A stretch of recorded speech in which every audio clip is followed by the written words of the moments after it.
Hi, so this is a presentation that was given during the CA Plex 2E conference in June 2015. So it was a joint presentation with Abram Darnitzer that covers mobile application challenges. So I'm Andrew Leggett and I'll be talking about the WebClient Hsync product that we're developing.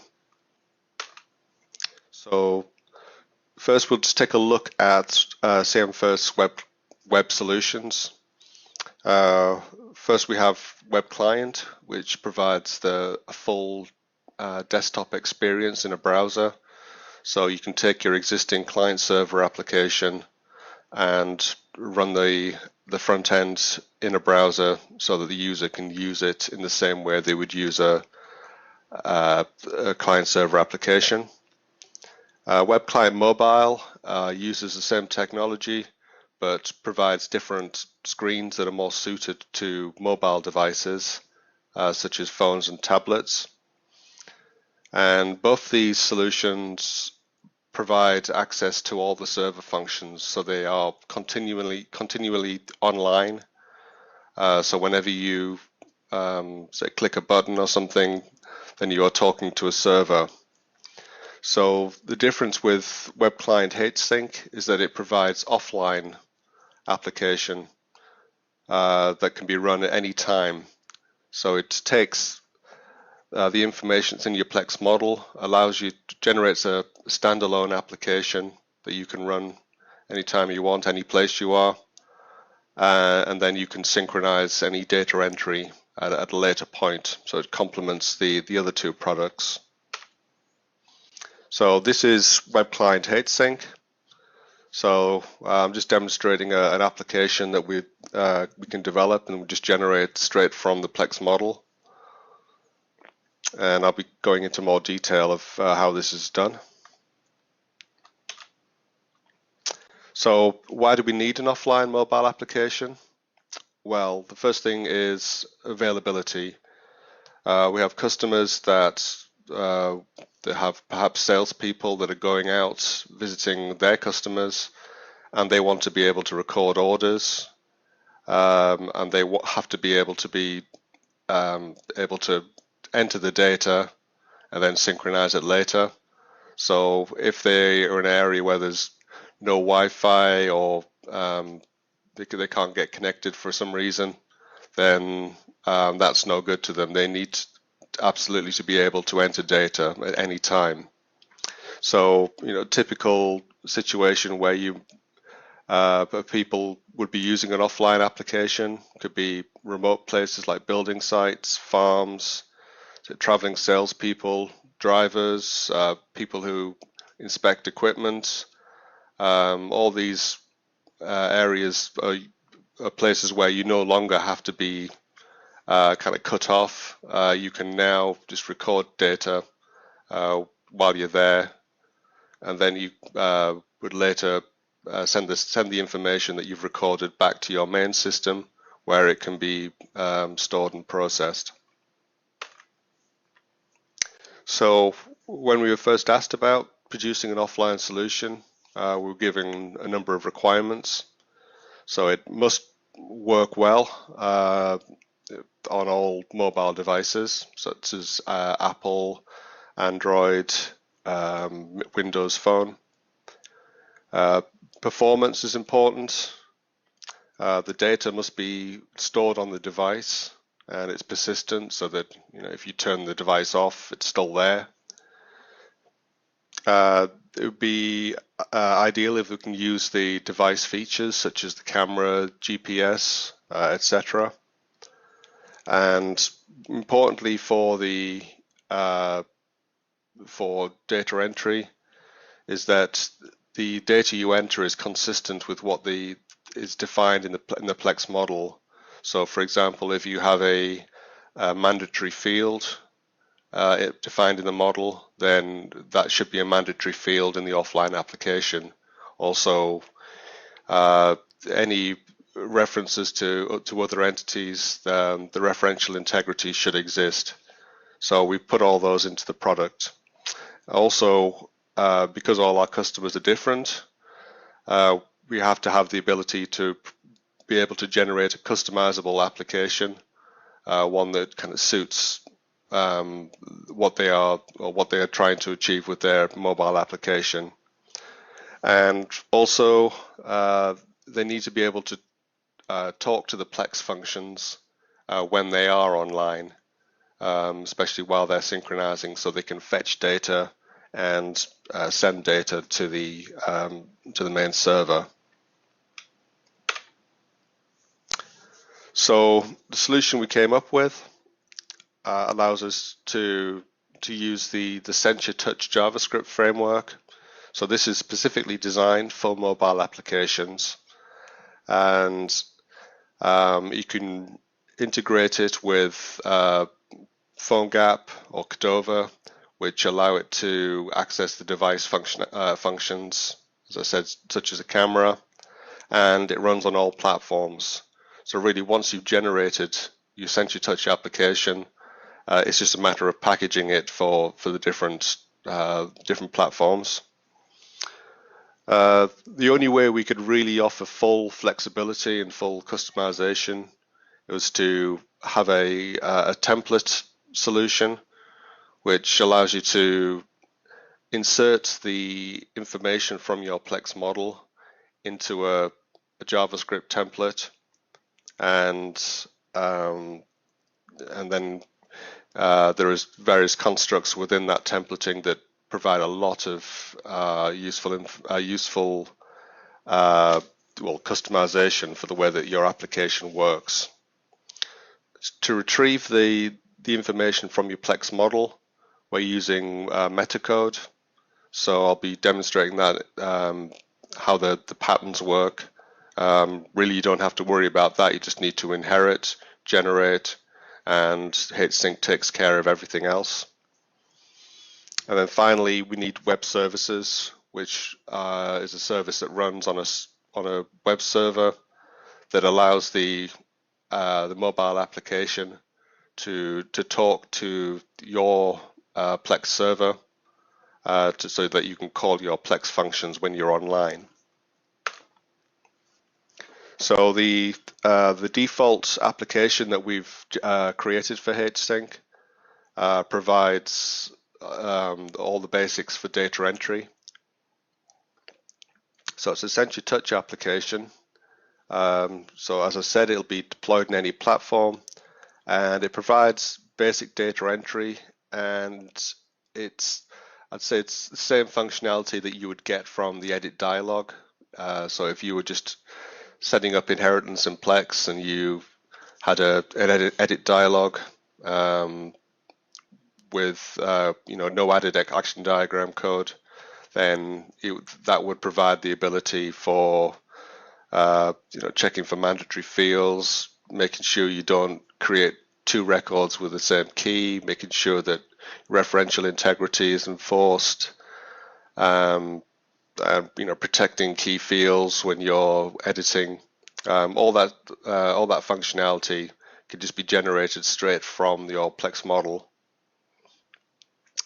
And we also provide the services that allow you to call the Plex functionality.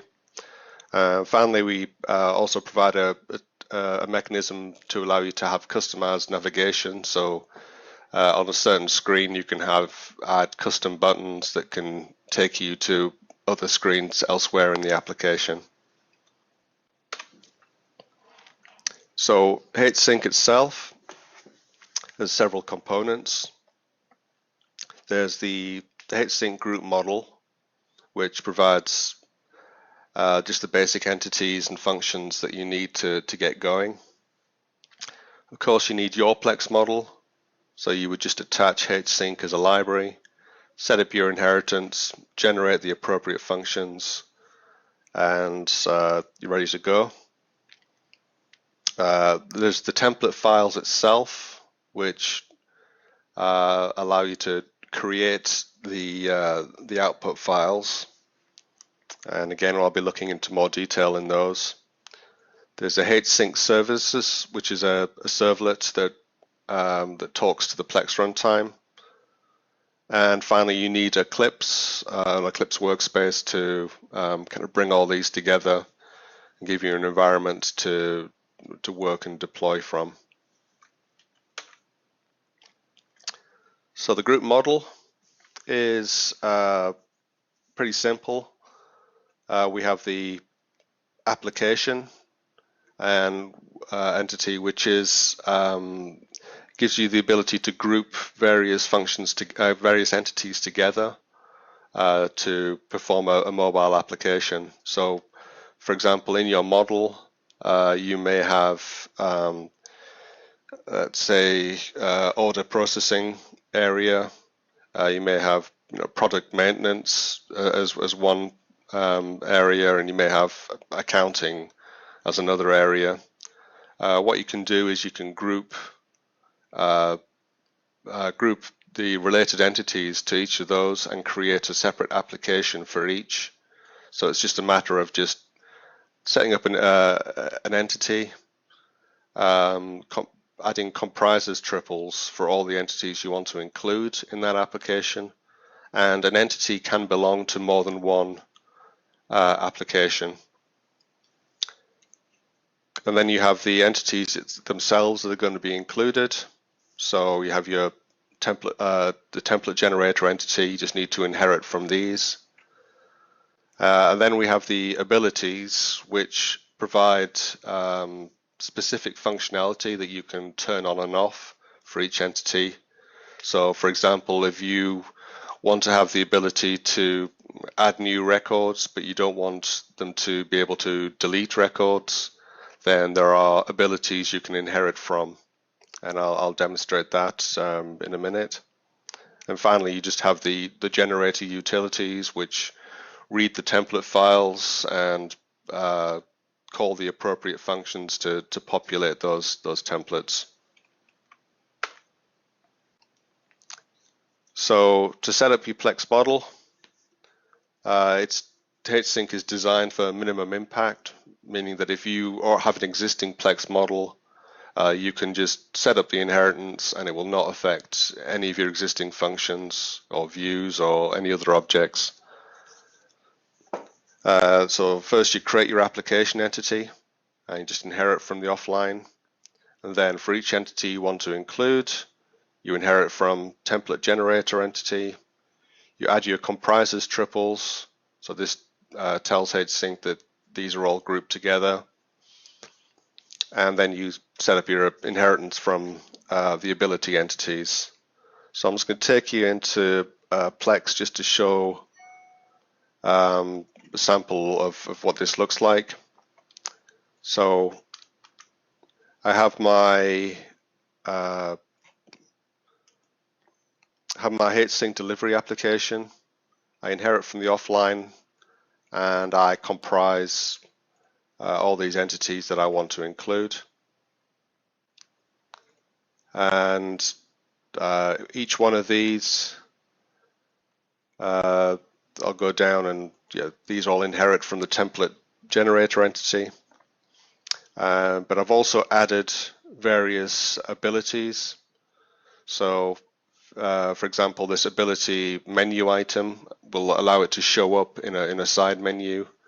There may be entities that I don't want to see on the menu, so I wouldn't inherit that ability. I want to be able to see it as a list, as a grid. And also some abilities can be inherited, such as if it's a referred to, I want the ability to be able to select it. And I'll demonstrate that later on.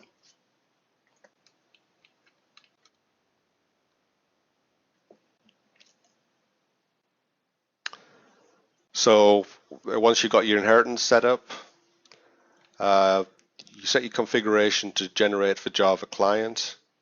And what the Hsync inheritance actually sets up is for your application, it will create a UI function that controls the generation of the application.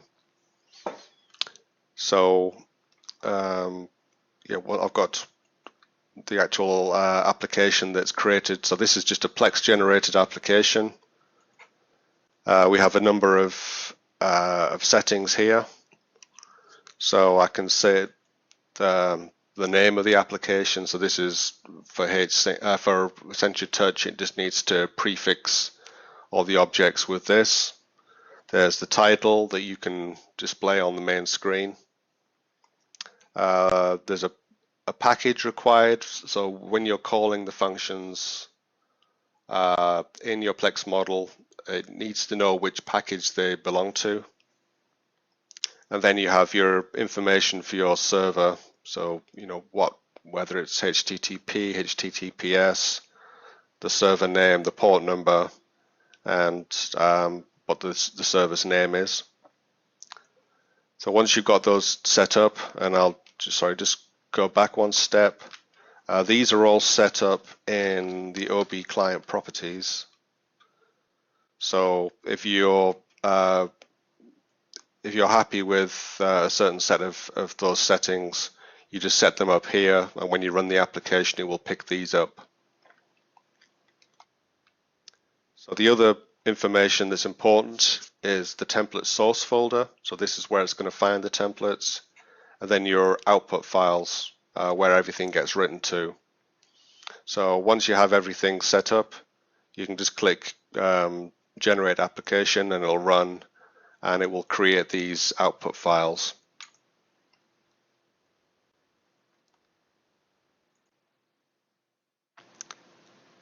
So normally the main thing you do is just click on we'll go the application template tab, click on the folder, the parent folder, and generate the application, and everything else is automatic from there. So what it's doing at this point is it's reading the templates, and these templates contain special tags that it recognizes and knows how to populate these. So it gets information from your Plex model, and such as triples, labels, message objects, and inserts those into the output files. And the output files don't have to be JavaScript, though we are using that for this example. They are flexible, and you can create any type of file that you want. It could be HTML, XML, JSON, etc. So just to show you what these templates look like.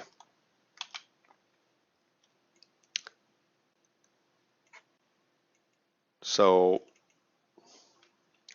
this is a form view, and so you can see all the green tags here are where Hsync will populate these. So for example, here we have the application name. This is the name that you see on the settings screen, which I think I set to delivery. Here we have a restrictor, and this loop here is saying that for every key attribute in the fetch view, then if the attribute's a super key, so if it's from an owned by relationship, then we'll just include it in this restrictor here and set the value to blank. So this is all Sencha Touch code. It's just kind of in a JSON format, but it works really well with the templates. And as you can see, there's a lot more of these tags, such as you can get the implementation name here, you can get the control type, its label, and all sorts of different settings from the Plex model.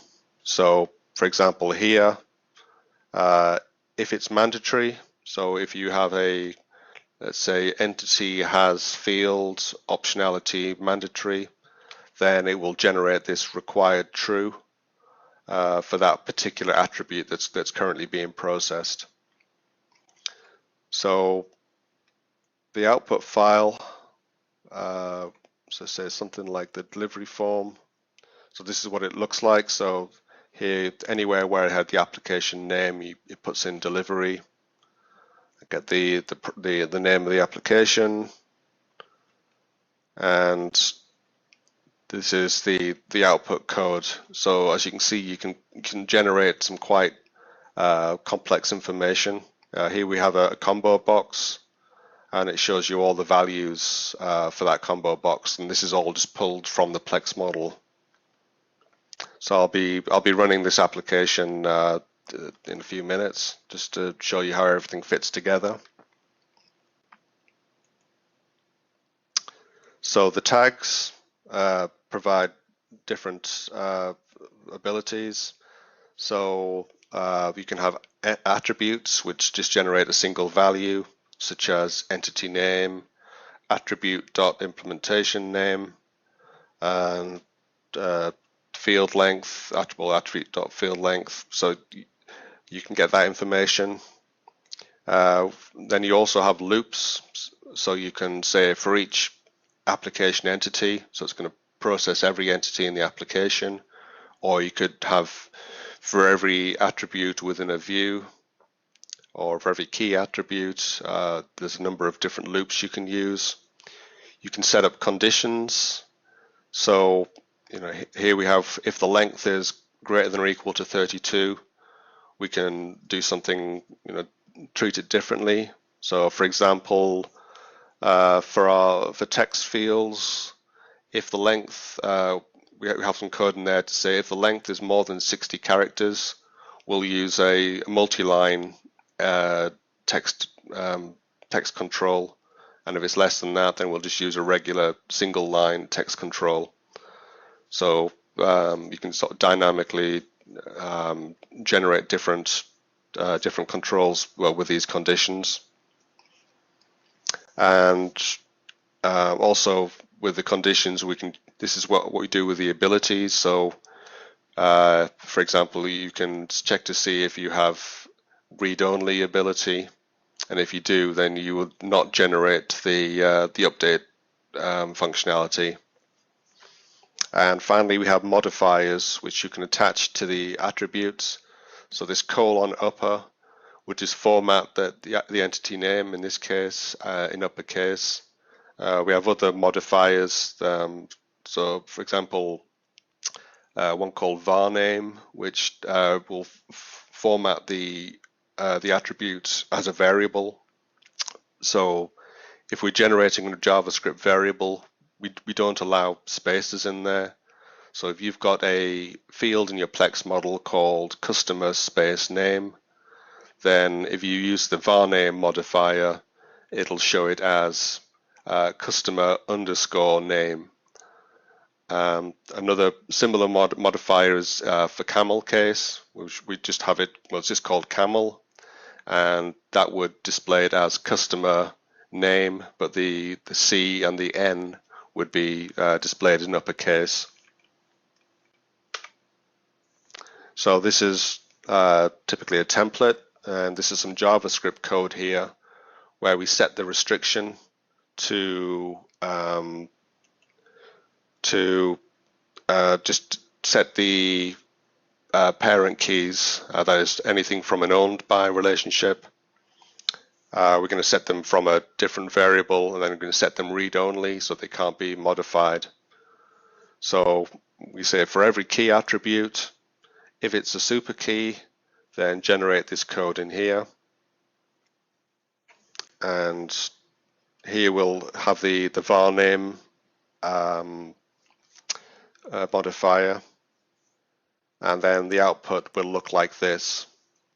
So there's two super keys here, user ID and delivery ID, and it will just generate the code for just those fields.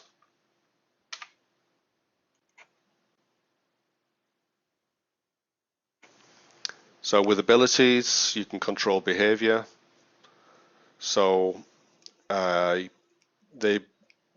are used by checking the inheritance. So if your entity inherits the ability to delete, then you can generate this delete button here. So if you're writing your own templates, you can create your own abilities. Really, it's just if you use this entity inherits, it's just the name of the entity that it inherits from. So these abilities are really just, it's just the name that it's checking for. So you can add, anything you want here, and you can put in your own custom behavior. So just these few features in the templates allow you to construct more advanced features. So I don't think this is even a complete list of all the functionality we have in our sort of default application, but I'll just go through some of these. So there's mandatory field validation to make sure that you are entering a required field. There's default values, so if you have the default value triple in Plex, when you go to a new screen, that's the value that's going to be displayed. We have referential integrity, so if you're referred to another entity, it makes sure that that record exists in that entity. You can have virtual attributes, so you don't need to do anything special for it. It's just if that's set up in your Plex model and you have virtual attributes, they will display as read-only on your input screen. We have selector panels, so if I have an order and I'm selecting a product, it'll give me a pop-up panel that I can select my product from. There's restriction.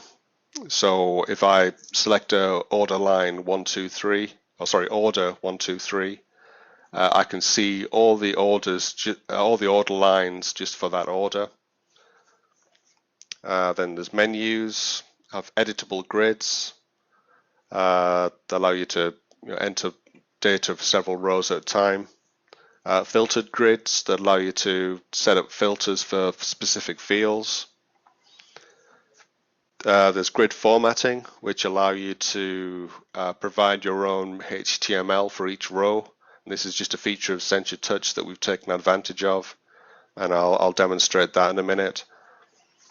Obviously, we have the data synchronization, so you can fetch and update records in your main database when online. The ability to add custom JavaScript, and yeah, there's several more that I haven't even listed here. So Sencha Touch itself is a JavaScript framework, and it's suitable for touchscreens. So it's based on the XJS library, and they're actually merging the code base with XJS. So if you're familiar with either Sencha Touch or XJS, it should all be familiar to you. So it allows you to build panels from components. It kind of implements an object-oriented methodology to designing your application, so you can create your own classes effectively. So it's like very flexible and very easy to use. And it uses the MVC structure, which is the model view controller.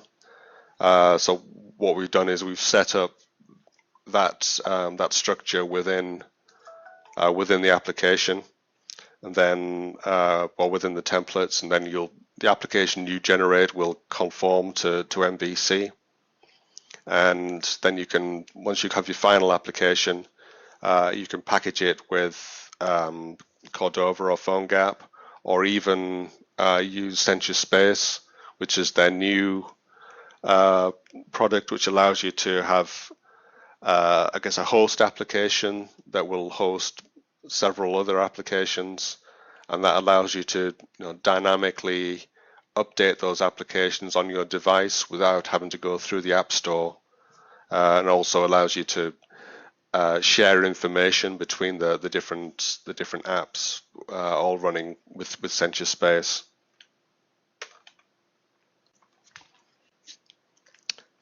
So we create a complete Sencha Touch application, and Sencha provides the Sencha command tool, which compiles the JavaScript, which is not strictly compiled, but what it does is it takes the folder structure, and rather than having to load from all the different files and different folders. It merges everything into one single file so that it loads it loads very quickly everything that you need. So when you're developing, you'll notice that it's a lot slower, but when you come to deploy, you just run the Sencha command tool from the command line. It just runs for a minute or so, analyzes what you have, puts everything together, packages it, and then just gives you a very high performance application that you can just package up as a mobile application. Sencha Touch also provides themes, so it can automatically detect whether it's running on Android or Apple, and the user interface controls will be displayed accordingly, so it will just look and feel like a native application. Of course, you can apply your own styles to all this, so it's designed for sort of maximum flexibility. So the Hsync services provide the ability to call Plex functions over HTTP. So it uses Ajax Calls, and what Hsync can do is you have a set of functions that Hsync can access, and it will pick up the parameters for that, so it can generate the code to call those functions from your application. So, for example, it does for each variable in the fetch function, then for each field, and then it'll just allow you to generate the Ajax call. So, because they are Plex functions that you're calling, so whenever you do a fetch or an update, you have full control. You can add action diagram code in these functions to validate and to add extra validation, as well as maybe you might want to add audit fields or something else prior to adding it to the database. So you're in control of what gets passed to the application and what gets updated in your database. So you can ensure that everything that gets updated will fit your business rules. So just to give an example of this, in the delivery application, we have a rule that if you enter or if you say that something's been delivered, you need to add a comment to that. So if someone forgets to add a comment, then we need to be able to validate this before we update. And so it's all done just in action diagram code. So update data is the data being sent from the device.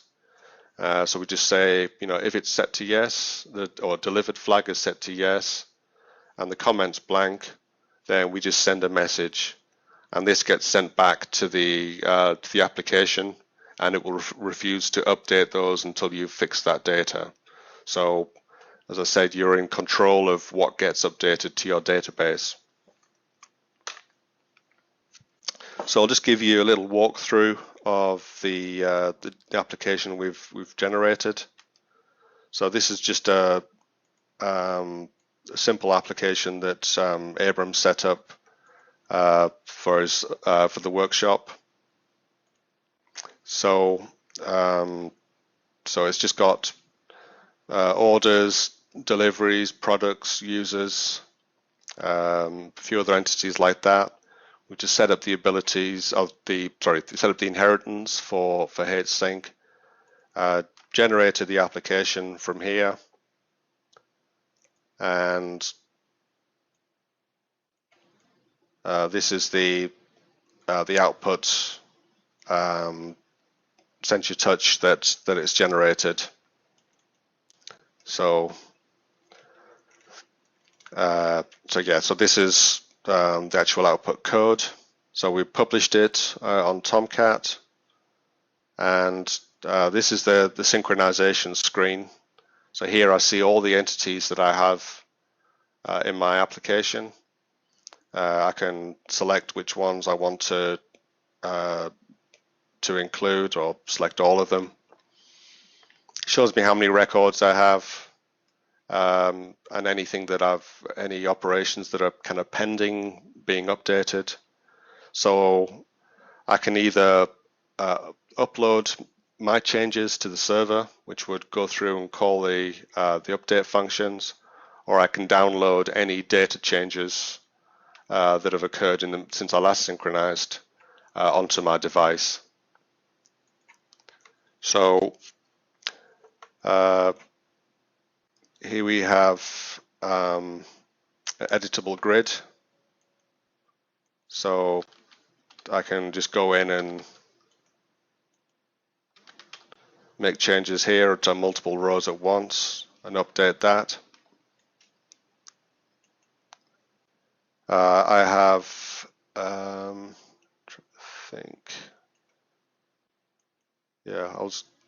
one of these I thought had a filter on there, but I can't see that. But yeah, there is a filter which allows you to search for data within the rows.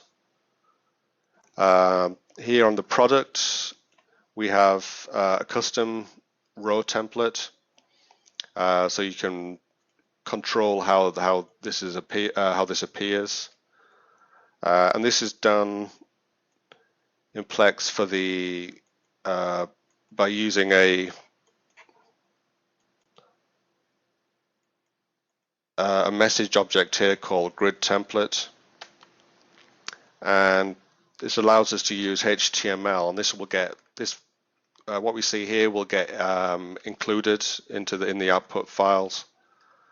So anywhere where you see something like the curly brackets, this is the implementation name of the product image field, and it's just going to Sencha Touch will take the value that you have and just put that all together. So we have the image there, the product ID, the product name, and then the description. So we can just create HTML here, however you want it to appear, and just insert our values into there. And every entity can have its own unique template to display that way.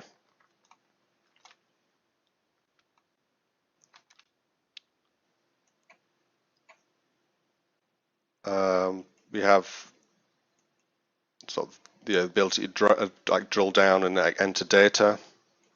So this is a combo box, so I can set that. I can set the date with a date picker, and this is all it's just picked up from the Plex model. That is a date field, this is a status field, this is like a text field, I think, and it will just generate the appropriate controls for this. So the things with the asterisks are mandatory. So and you can see here that these are the ones that are grayed out are virtual fields, and it's picked up the change I just made to the user. I can also select a different driver, and again it's pulled in the virtual attributes. So I can just then update the record. And here we have an inventory record, which it just refers to product and has a quantity, but these are all virtual fields, and I can just use the selector here to select a different product. So here I'm getting a message, this actually already exists, this record. Well, one for this product ID already exists, so it's not going to let me create two records with for the same product. So I don't know which one of these I've yeah, looks like I've already got quite a bit of data for this. Yep, so there's one that didn't exist. So there's my new record there. Then I went to the synchronization screen. I see I've got a couple of new records here, some changes. I'll just upload those to the server and it tells me everything was good. And all these have all been reset back to 0. Okay, so that's Hsync, and so as you can see, you can generate a full featured application without a lot of work from the Plex model. So it's very easy to set up, and allows you to record basic data entry from wherever you are all the time. You don't have to be online. Okay, so I guess I will end this presentation here.